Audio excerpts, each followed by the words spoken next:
Good morning, you beautiful people.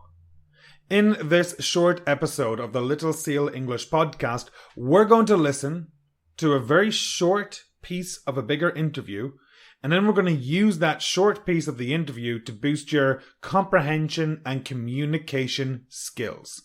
This podcast is a little different to the regular podcast, but it's going to teach you the realest English there is. We're going to use real English to learn real English. So the context for this podcast is as follows.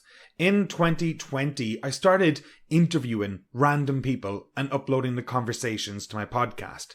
Now that's good, but sometimes there lacked a little teaching, for example. So now I have taken little bits and pieces from those interviews and turned them into mini English lessons. So in 2020, I interviewed a person called Katy. Katy is into her downhill mountain biking, and it was just a regular conversation between us. It was actually episode 28 of the Little Seal English podcast, and there is a link in the description of this podcast. When I recorded the podcast with Katy, she was laying up in her friend's house because she had just had a pretty bad biking injury. She got beat up pretty bad on the trails. Now, for anyone who's not aware, Katy is a downhill mountain biker. Downhill mountain biking is pretty rad. It's crazy. It's a sport where people either cycle up a mountain, walk up a mountain, drive up a mountain, or take a chairlift up a mountain and then ride down the mountain as fast as they can on different trails. Sometimes maybe not super fast, depending on your level, but the idea is that you go from top to bottom. It looks like a lot of fun, not something I have tried personally, or something I will try. I am way too prone to injuries, but Katy is all about it.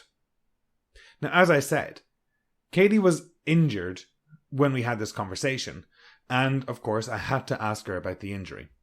So here's the question I asked. Have a listen. And is this like one of your worst injuries from biking?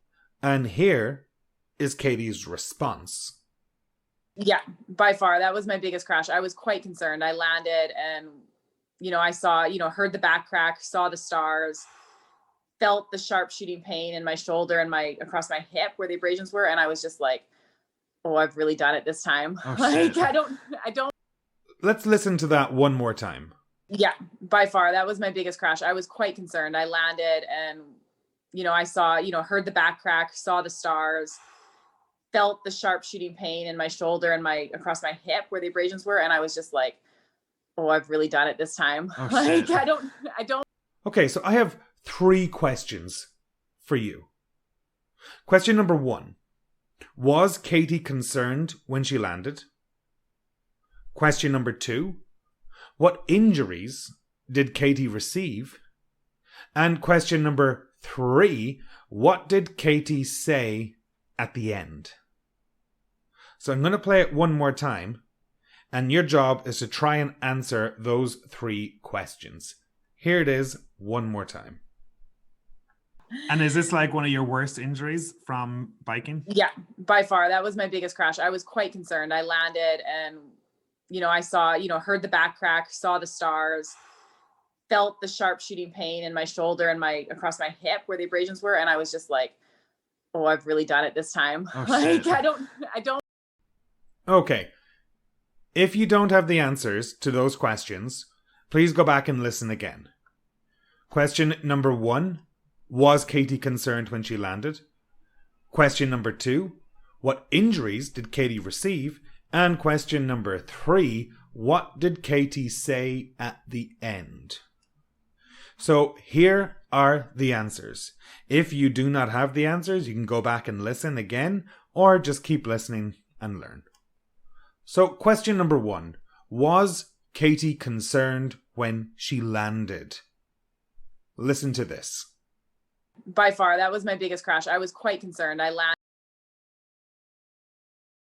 By far, that was my biggest crash. I was quite concerned. By far, that was my biggest crash. I was quite concerned. Yes. She said she was quite concerned when she landed, and this was by far her biggest crash yet. Quite concerned. Natural, high level, very common collocation with concerned. Nice quantifier. Question number 2. What did Katy crack? What did Katy see? What pain did Katy feel? And what did Katy have on her hip? So listen again for what did she crack? What pain did she feel? What did she see? And what did she have across her hip? I saw, heard the back crack, saw the stars, felt the sharp shooting pain in my shoulder and across my hip where the abrasions were. So what did Katy hear crack? Heard the back cracks. Heard the back cracks. Heard the back crack. She heard her back crack.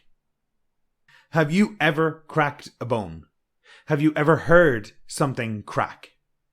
Maybe you stand up and your knees crack.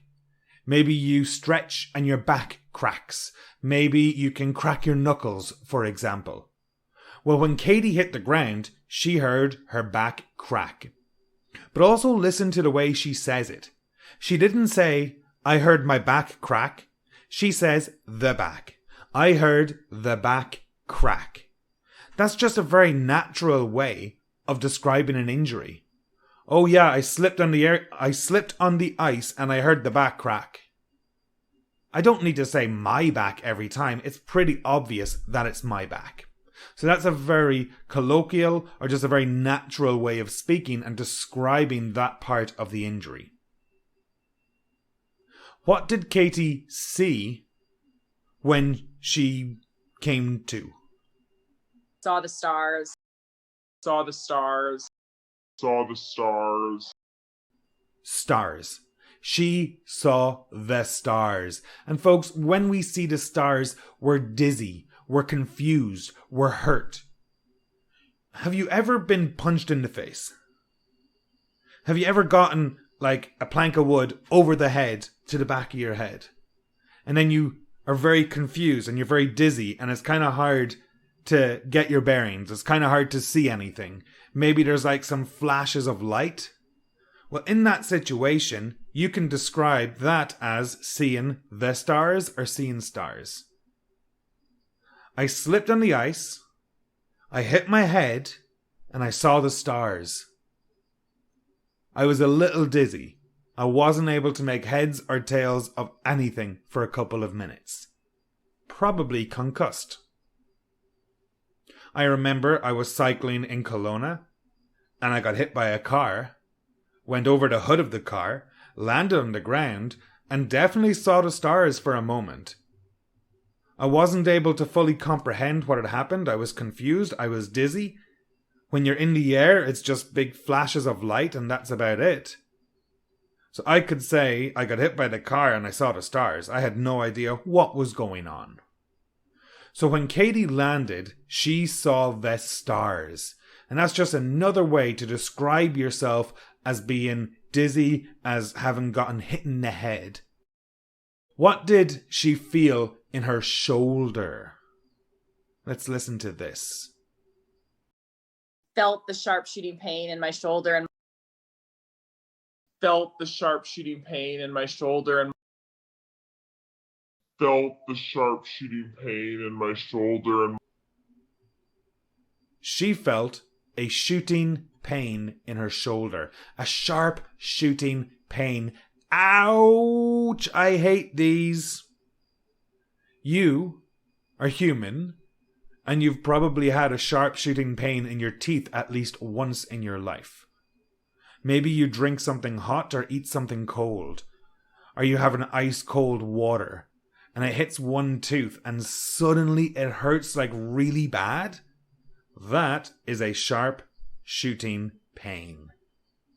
Oh, sharp shooting pains are scary. It's so bad. It's kind of like suddenly, like one moment there's no pain, and then suddenly it's excruciating pain. So you can imagine, Katy comes off her bike, hits the ground. First, she heard the back crack. Then she saw the stars. Then she tried to move her shoulder and suddenly felt a sharp shooting pain in her shoulder. That sucks. That's a sign that something bad happened.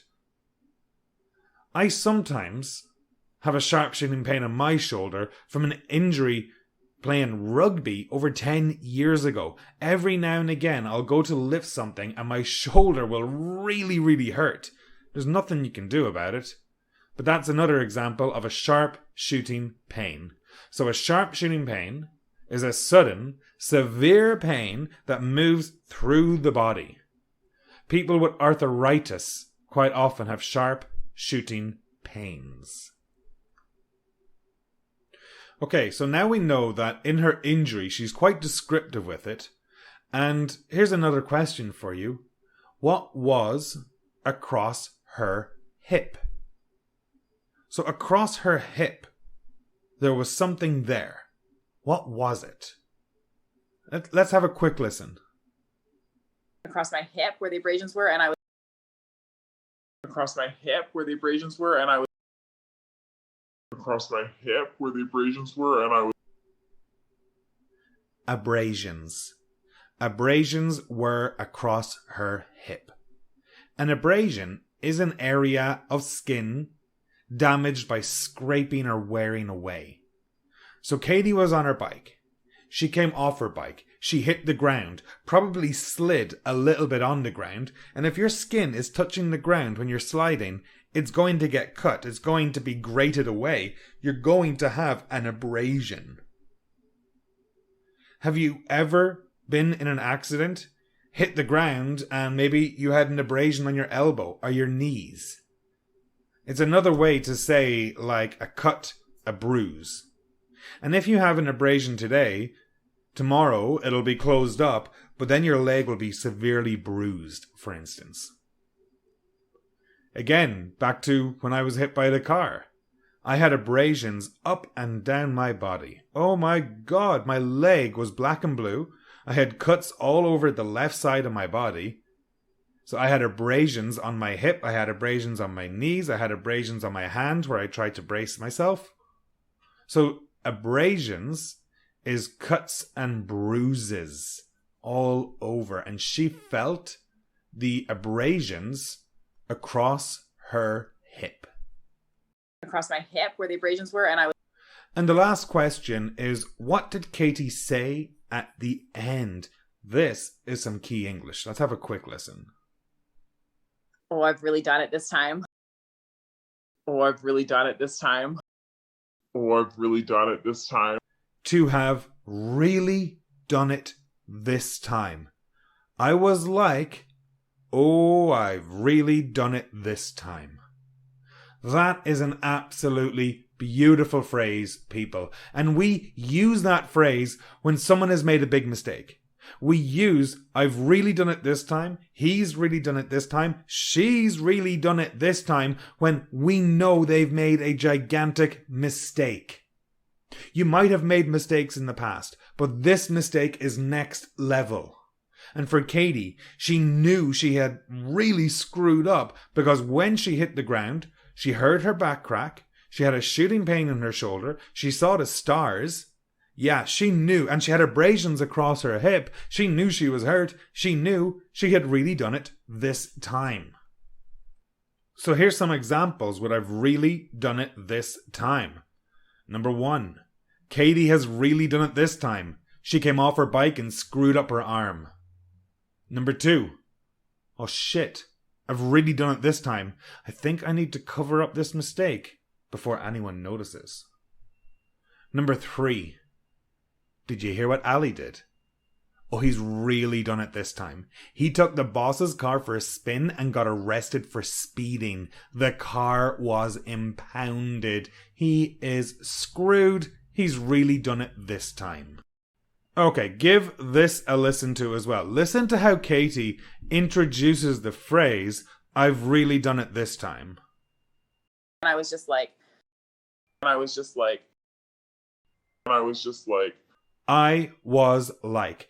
This is real English, folks. This is the realest English you're going to learn today. We use this phrase in regular spoken conversation all the time, and it's a way to introduce how you felt. It's a way to introduce an idea. It's a way to let everyone listening know something important is coming after this. I was in Disneyland and I was like, wow, this is amazing. I was in a bar and this girl was like absolutely wasted. I spoke to a group of hikers and they were like telling me how dangerous the hill is. It was at that moment I knew I was hurt and I was like, I've really done it this time. It was just when I drank my wife's beer that I was like, I've really done it this time, but I don't care. Okay, folks, so I have a challenge for you. A use it or lose it challenge. I want you to think about a time when you could have said, I was like, I've really done it this time. Can you tell a story where the last line of the story is, I was like, I've really done it this time?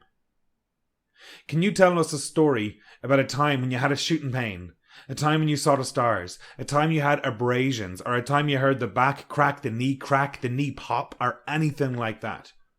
Are you able to use the real English examples that we have just gone over in your day-to-day conversation? So, overall, try to tell a story where the last line is, I was like, I've really done it this time. Ladies and gentlemen, thank you for listening or watching if you're on YouTube. Chat to you soon.